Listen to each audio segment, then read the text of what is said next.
पहले तो संतान नहीं होती है, संतान हो जाती है तो संतान को कष्ट होता है या संतान की मृत्यु भी हो सकती है। पराशर संहिता में भी कुछ इसी तरह के शापों का वर्णन किया गया है।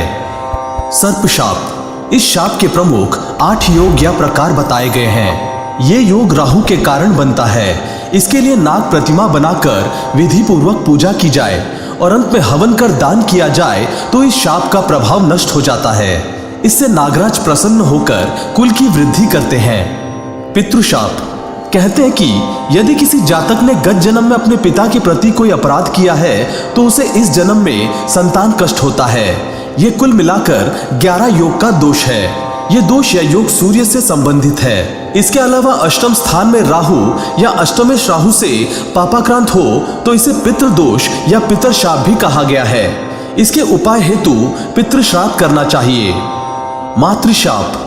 ज्योतिष मान्यता अनुसार पंचमेश और चंद्रमा के संबंधों पर आधारित ये योग बनता है। मंगल, शनि और राहु से बनने वाले ये कुल 13 प्रकार के योग हैं। गत जन्म में किसी जातक ने यदि माता को किसी प्रकार का कष्ट दिया है तो ये योग बनता है। इसके उपाय के लिए माता की सेवा करना जरूरी है। इसके अलावा उक्त ग्रहों की शांति कराएं। भ्रातृशाप। ये योग भी कुल 13 प्रकार का है जो कि पंचम भाव मंगल और राहु के चलते बनता है। यदि किसी जातक ने गत जन्म में अपने भाई के प्रति कोई अपराध किया है तो यह शाप बनता है। इसके उपाय हेतु हनुमान चालीसा का नित्य पाठ करें, हरिवंश पुराण का श्रवण करें, चंद्रायण व्रत करें, पवित्र नदियों के किनारे शालिग्राम के सामने पीपल वृक्ष लगाएं तथा पूजन करें। मामा का शाप। यह योग पंचम भाव में बुध, गुरु, मंगल एवं राहु और लग्न में शनि के चलते बनता है। इस योग में शनि बुध का विशेष योगदान होता है। कहते हैं कि पिछले जन्म में जातक ने अपने मामा को किसी भी प्रकार से घोर कष्ट दिया होगा तो यह कुंडली में योग बना। इसके उपाय हेतु तालाब, कुआं आदि बनाने का विधान है। उसे बनाकर वहां भगवान विष्णु की मूर्ति की स्थापना करें। ब्रह्मशाप। ये योग या दोष कुल 7 प्रकार का होता है। 9वें भाव में गुरु, राहु या पाप ग्रहों से ये योग बनता है।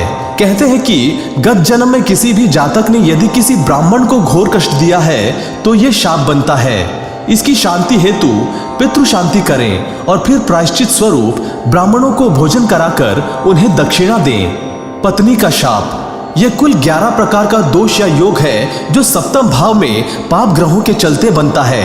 कहते हैं कि यदि किसी जातक ने गत जन्म में अपनी पत्नी को मृत्यु तुल्य कष्ट दिया है तो यह योग बनता है। इसके उपाय हेतु कन्याओं को भोजन कराएं और किसी कन्या का विवाह कराएं। इसके उपाय किसी ज्योतिष से पूछें। प्रेत शाप। ये कुल 9 योग बताए गए हैं। खासकर ये दोष सूर्य और 9वें भाव से संबंधित हैं। कहते हैं कि जो जातक अपने पितरों का श्राद्ध नहीं करता है अगले जन्म में अपुत्र हो जाता है।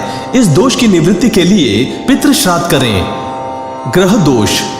ये योग कई प्रकार का होता है। यदि बुध और शुक्र के दोष में संतान हानि हो रही है तो इसके लिए भगवान शंकर का पूजन, गुरु और चंद्र के दोष में संतान गोपाल का पाठ, यंत्र और औषधि का सेवन, राहु के दोष से कन्यादान, सूर्य के दोष से भगवान विष्णु की आराधना, मंगल और शनि के दोष से षडंग शतरुद्रीय जप करना चाहिए।